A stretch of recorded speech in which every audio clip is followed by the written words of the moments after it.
जय हिंद बच्चों। Sanjay public inter college की ऑनलाइन क्लासेस में आपका स्वागत है। क्लास 9th विषय है हमारा सामाजिक विज्ञान। इसमें पार्ट इतिहास पहला लेसन कंप्लीट हो गया। पहले लेसन में आपको मैंने बताया था फ्रांसीसी क्रांति, और अब सेकंड चैप्टर में है यूरोप में समाजवाद एवं रूसी क्रांति।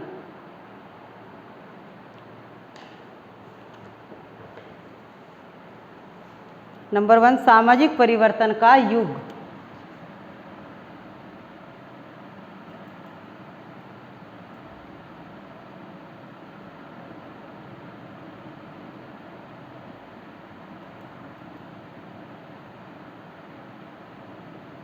सामाजिक परिवर्तन का युग।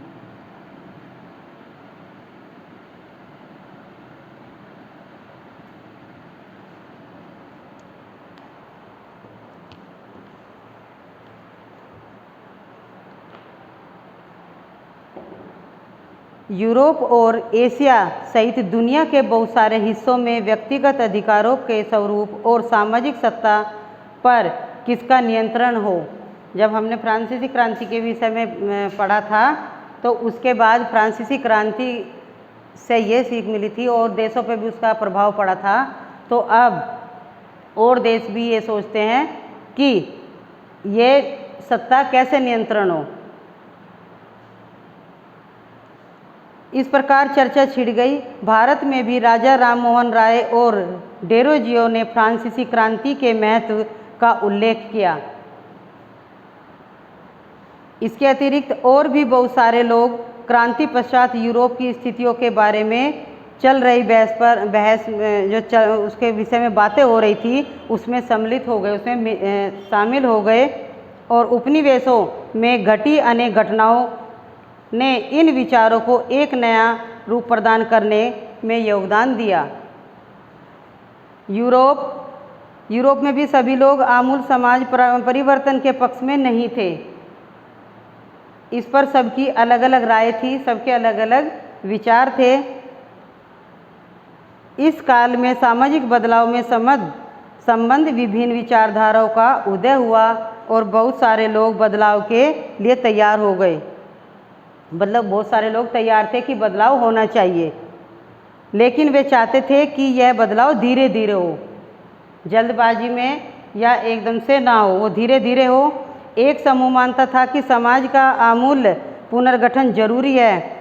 कुछ रूढ़िवादी थे तो कुछ उदारवादी थे। उदारवादी, रेडिकल और रूढ़िवादी।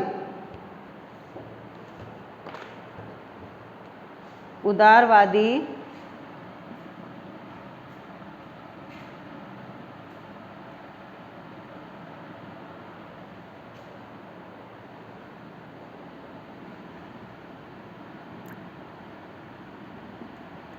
रेडिकल और रूढ़िवादी।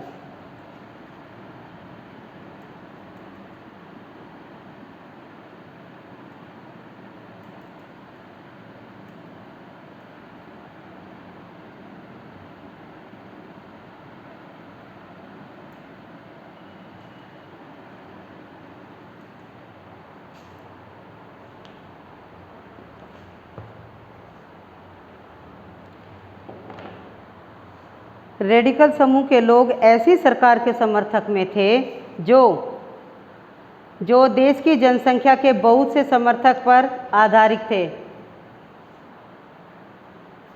वे चाहते थे कि महिला मताधिकार, यानी कि महिला को भी उनका अधिकार मिलना चाहिए।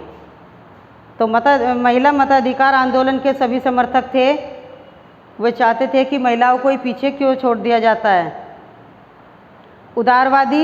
उदारवादियों में इसके विपरीत ये लोग बड़े जमींदारों और संपन्न उद्योगपतियों को प्राप्त कर किसी भी तरह से विशेष अधिकारों के विरुद्ध थे। वे निजी संपत्ति के विरोधी नहीं थे। जो उनकी अपनी खुद की संपत्ति थी उसका विरोध नहीं चाहते थे। रूढ़िवादी समूह ने रेडिकल और उदारवादी दोनों का विरोध किया, और फ्रांसीसी क्रांति के बाद तो रूढ़िवादी भी परिवर्तन की आवश्यकता को स्वीकार करने लगे। फ्रांस की क्रांति से बहुत सभी बहुत सारे देशों को ये सीख मिली कि इससे इतनी बड़ी क्रांति के बाद क्या इसमें अच्छा हुआ और किसका अधिकार जो मिल नहीं रहा था उनको मिला, किस तरह से आंदोलन किया, किस किस ने इसमें भाग लिया और कैसे कैसे कितनी मुसीबत उनको उठानी पड़ी। फ्रांसीसी क्रांति के उपरांत उत्पन्न हुई राजनीति उथल पुथल के दौरान सामाजिक परिवर्तन पर केंद्रित इन विविध विचारों के बीच काफ़ी मतभेद हुए और 19वीं शताब्दी में क्रांति और राष्ट्रीय कायंत्रण के विभिन्न प्रयासों के कारण राजनीतिक धाराओं की सीमाएं और संभावनाएं तय कर दी गई। अब पॉइंट आता है इसमें औद्योगिक समाज और सामाजिक परिवर्तन।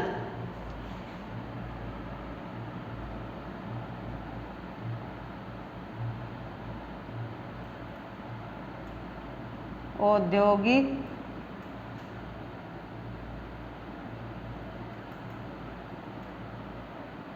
समाज और परिवर्तन।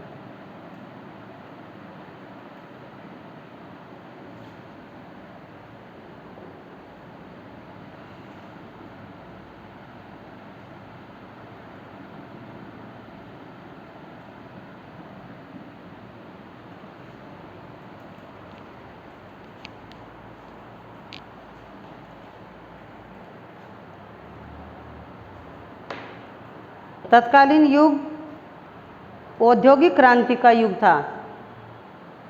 इस समय गंभीर सामाजिक एवं आर्थिक बदलाव हुए। इस समय नए शहर बस गए, नए नए औद्योगिक क्षेत्र विकसित हो गए, रेलवे का काफ़ी विस्तार हो चुका था और औद्योगिक क्रांति भी संपन्न हो चुकी थी। 1815 में यूरोप में जिस तरह की सरकारें बनी उनसे मुक्ति पाने के हेतु एवं राष्ट्रवादी, उदारवादी और रेडिकल आंदोलनकारी क्रांति के पक्ष में थे। फ्रांस, इटली और रूस में ऐसे लोग क्रांतिकारी हो गए जो राजा वहाँ पे जो राजा बनते थे वो होते थे ना कि उनका वंशज है, आने वाली पीढ़ी, पहले जो उनके वो पूर्वज थे उनके बाद उनके बच्चे और उनके बाद उनके बच्चे, वो ऐसा नहीं होना चाहिए। तो राजाओं का तख्ता पलट करने का प्रयत्न किया। राष्ट्रवादी कार्यकर्ता क्रांति के माध्यम से ऐसे राष्ट्रों की स्थापना करना चाहते थे जिससे सभी नागरिकों का समान अधिकार मिले, सभी नागरिकों को समान अधिकार मिले, कोई इसमें ये पक्षपात न हो। और सन 1815 के बाद इटली के राष्ट्रवादी गिपेसी 1815 के बाद इटली के राष्ट्रवादी गिसेप्पे मैजिनी ने यही लक्ष्य प्राप्त करने के लिए अपने समर्थकों के साथ मिलाकर राजा के विरुद्ध षड्यंत्र रचा था। यूरोप में समाजवाद का आरंभ।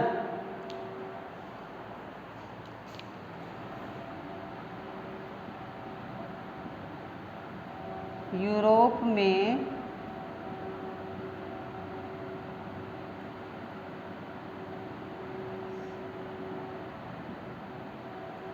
समाजवाद का आरंभ।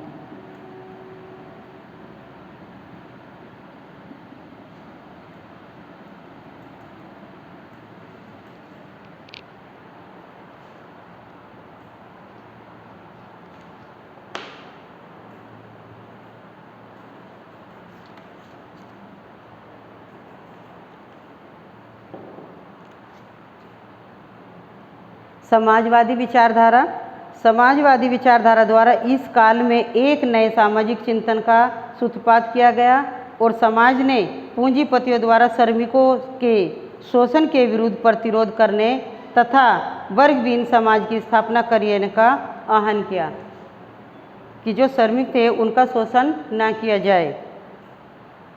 आर्थिक क्षेत्र में समाजवाद व्यक्तिगत स्वामित्व के स्थान पर उत्पादन में सामूहिक स्वामित्व का पक्षधर है। समाजवादी ऐसी अर्थव्यवस्था की स्थापना पर बल देते हैं जिसमें उत्पादन के सभी साधनों, कारखानों तथा विपणन पर सरकार का एकाधिकार हो। उनके अनुसार समाजवादी व्यवस्था में उत्पादन व्यक्तिगत लाभ के लिए न होकर संपूर्ण समाज के लिए होना चाहिए, पूरे समाज के लिए होना चाहिए। कार्ल मार्क्स के अनुसार, कार्ल मार्क्स का निष्कर्ष था कि जब तक निजी पूंजीपति इसी तरह मुनाफे का संचय करते जाएंगे तब तक मजदूरों की स्थिति में सुधार नहीं हो सकता।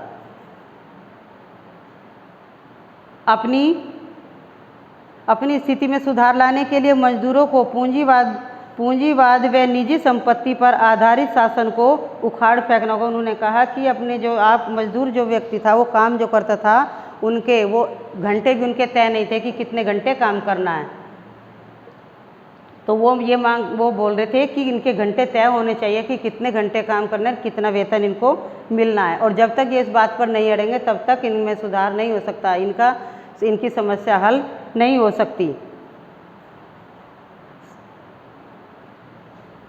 सारी संपत्ति पर पूरे समाज का यानी सामाजिक नियंत्रण और स्वामित्व होगा। उन्होंने भविष्य के इस समाज में साम्यवादी कम्युनिस्ट समाज का नाम दिया। मार्क्स को विश्वास था कि पूंजीपतियों के साथ होने वाले संघर्ष में जीत मजदूरों की ही होगी तथा कम्युनिस्ट समाज ही भविष्य का भावी समाज होगा। नेक्स्ट पॉइंट आता है इसमें समाजवाद के लिए समर्थन।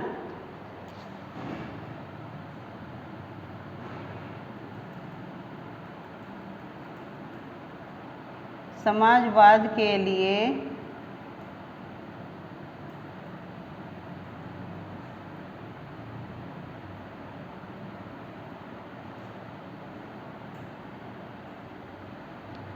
समर्थन।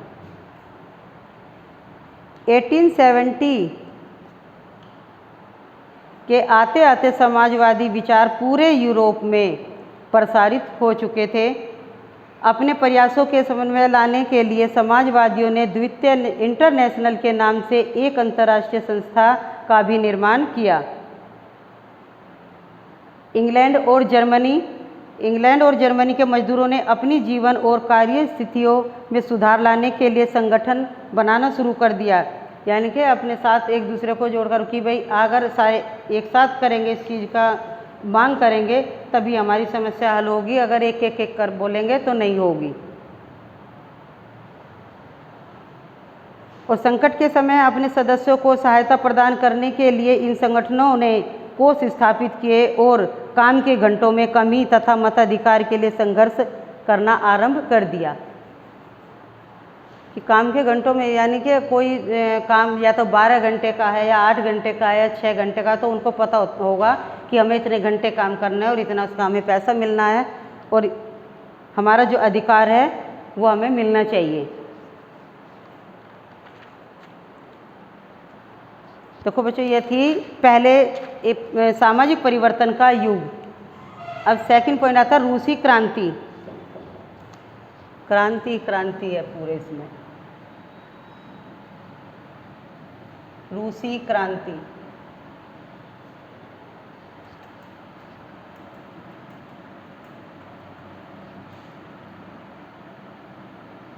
जो अब से पहले पढ़ाया सारा फर्स्ट पहले पॉइंट के अंदर था, अब आता है रूसी क्रांति के अंदर।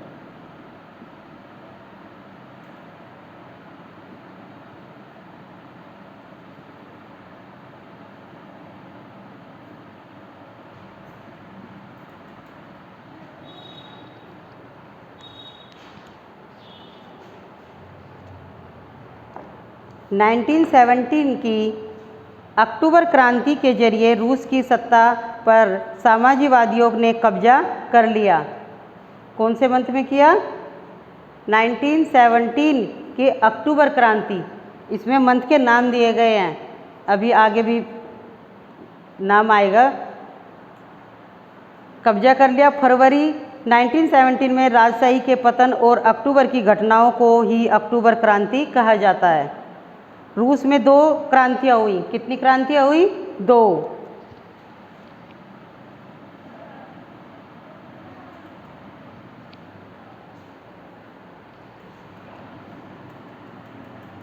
रूस में 2 क्रांतियाँ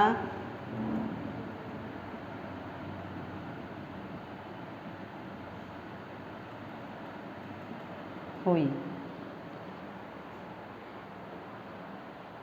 एक तो हुई 1905 में और दूसरी 1917 में। 1905 और सेकंड 1917।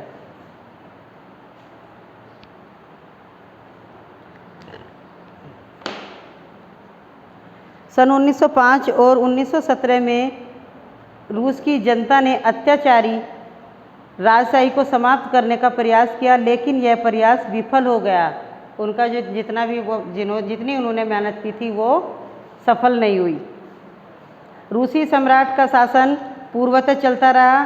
सन 1917 में रूस ने पुनः क्रांति की, दोबारा से फिर लड़ाई की।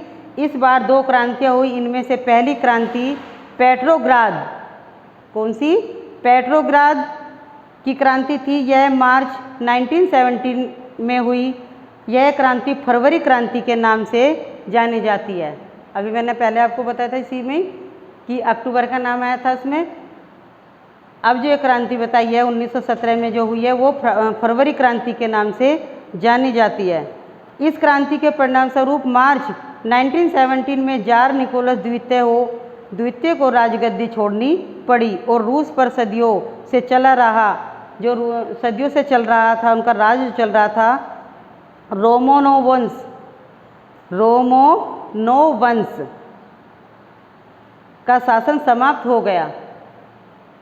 जो पहले उनका राज चला हुआ था वो ख़त्म हो गया, क्योंकि पहले ऐसे ही होता था कि जिस परिवार से एक राजा बना दिया गया और उसके बाद अगर चाहे बच्चे की कम एज भी हो तो उसको भी उस राजगद्दी पर बैठा दिया जाता था, चाहे उसको राज्य चलाने की समझ हो या न हो। और पुराने रूसी कैलेंडर जूलियन कैलेंडर के अनुसार जार ने फरवरी 1970 में गद्दी त्याग दी थी, इसलिए 1970 को रूस की पहली क्रांति फरवरी क्रांति के नाम से जानी जाती है।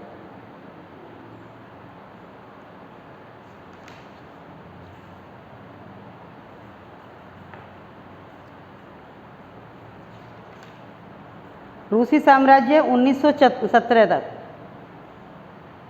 सन 1900 रूसी क्रांति साम्राज्य।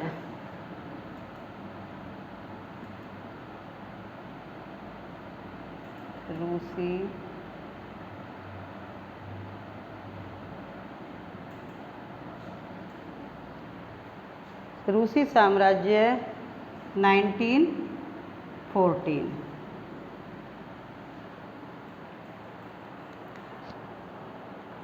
सन 1914 में रूस और उसके पूरे साम्राज्य का जार निकोलस सेकंड का शासन था।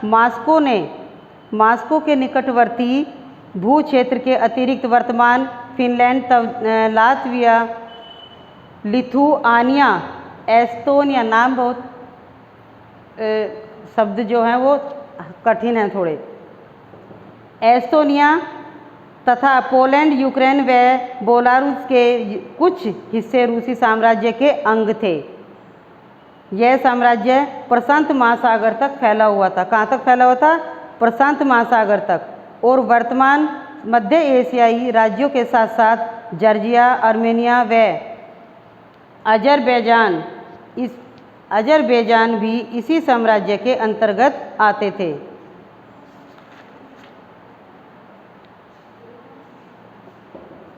सन 1896 से लेकर 1897 के बीच जितना भी युद्ध हुआ, जो किसी नाम से मतलब मंथ का नाम रख दिया कि वो उस मंथ में शुरू हुआ था, उस मंथ में उसका रखने के लिए उसकी तारीख लिख दी गई और महीने का नाम बता दिया गया और उसमें ये हुआ।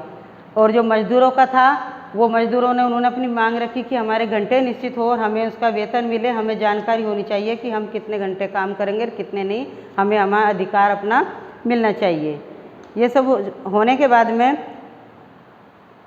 1896 से 1897 के बीच कपड़ा उद्योग में और सन 1902 में धातु उद्योग में ऐसी हड़तालें काफ़ी बड़ी, यानी कि काफ़ी बड़ी लंबी संख्या में आयोजित की गई। काफ़ी समय लग गया इसमें, और ये लंबी समय तक लड़ाई की जारी रही कि ये चीज़ होनी चाहिए, और हड़तालें कर दी गई, क्योंकि हड़तालें जब की जाती है किसी चीज़ में, जब वहाँ पे मजदूर नहीं जाएंगे, काम नहीं होगा, मांग रखेंगे। सन 1902 में दक्षिणी रूस में ऐसी घटनाएं बड़े पैमाने पर घटित हुई, जबकि सन 1905 में तो पूरे रूस में ही ऐसी घटनाएं घटने लगी। कोई भी उसका किसी भी तरफ से वो बचा नहीं।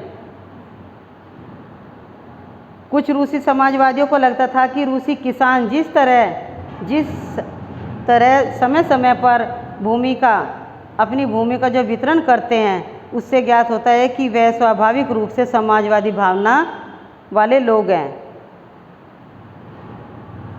19वीं शताब्दी के अंत में रूस के ग्रामीण क्षेत्रों में समाजवादी काफ़ी सक्रिय थे। वो काफ़ी अच्छे से ये जान गए थे कि जो भूमि का वितरण है, भूमि को टुकड़ों टुकड़ों में छोटे उसमें बांट देना। सन 1900 में उन्होंने सोशलिस्ट रेवोल्यूशनरी पार्टी, समाजवादी क्रांतिकारी पार्टी के अंदर आ गए। उथल पुथल का समय कौन से सन में शुरू हुआ? 1905 की क्रांति में।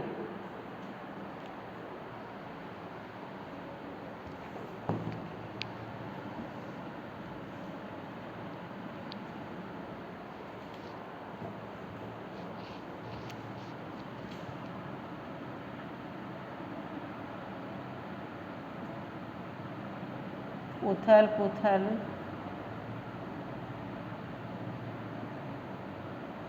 का समय 1905।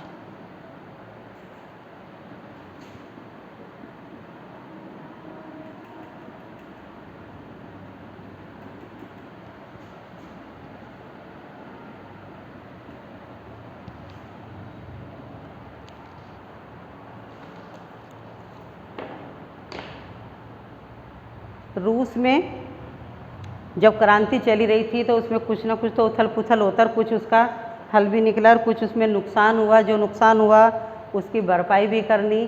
तो उथल पुथल रूस में निरंकुश राजशाही तंत्र का शासकों के विपरीत 20वीं शताब्दी के आरंभ में भी जार राष्ट्रीय संसद के अधीन नहीं था। उदारवादियों ने इस स्थिति को समाप्त करने के लिए वृहद स्तर पर मुहिम चलाई। सन 1905 की क्रांति के दौरान उन्होंने संविधान की रचना के लिए सोशल डेमोक्रेट और समाजवादी क्रांतिकारियों के साथ लेकर किसानों और मजदूरों के बीच काफ़ी काम किया।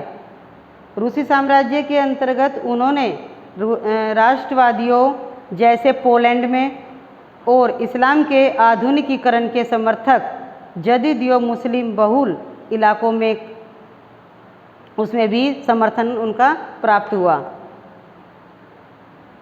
रूस के मजदूरों के लिए वर्ष 1904 अत्यंत अशुभ रहा, यानी कि उनके लिए लाभकारी नहीं रहा, उन्हें कोई फायदा नहीं हुआ।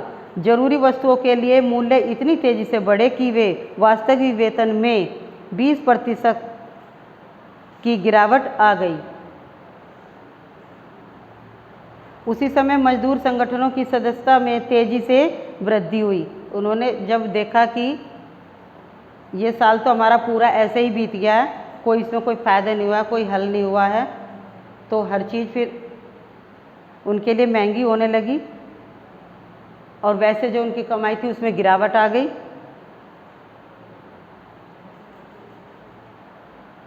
सेंट पीटर्सबर्ग के अनुसार मजदूर काम के घंटे घटाकर 8 घंटे किए जाने, वेतन में वृद्धि और कार्यस्थितियों में सुधार की मांग करने लगे कि घंटे घटाकर 8 घंटे काम करेंगे और हमारे वेतन में वृद्धि की जाए। 1905 की क्रांति की शुरुआत इसी घटना से हुई थी, और सारे देश में हड़तालें होने लगी जब नागरिक स्वतंत्रता के लिए अभाव का विरोध करते हुए विद्यार्थी अपनी कक्षाओं का बहिष्कार करने लगे, तो विश्वविद्यालय भी बंद कर दिए गए। वकीलों, डॉक्टरों, इंजीनियरों और अन्य मध्यवर्गीय कामगारों ने संविधान सभा के गठन की मांग करते हुए यूनियन ऑफ यूनिवर्स की स्थापना कर दी।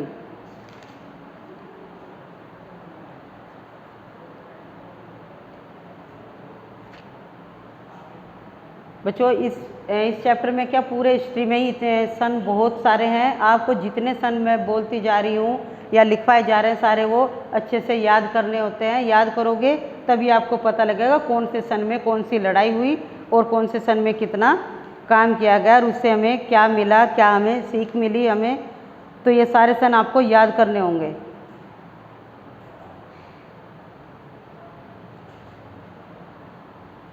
सन 1916 तक रेलवे लाइनें टूटने लगी थी। जब भी मैं पीछे जो बताया कि विकास तो हो गया था, फिर उन्होंने हड़ताल करी तो तोड़ फोड़ तो होती। जब उन्होंने हड़तालें करी, कहीं कुछ नुकसान करा, कहीं कुछ करा। अच्छी सेहत वाले पुरुषों को युद्ध में झोंक दिया गया और जिससे देश भर में मजदूरों की कमी पड़ने लगी, क्योंकि मजदूरों ने अपनी मांग उठाई तो उन पे मांग एकदम से मतलब मांग पूरी शुरू करते ही तो उनकी मांग पूरी नहीं हुई। उनको परेशान तो किया गया कि ताकि ये मांग ना रखें और हड़ताल भी ना करें और काम पे आएं।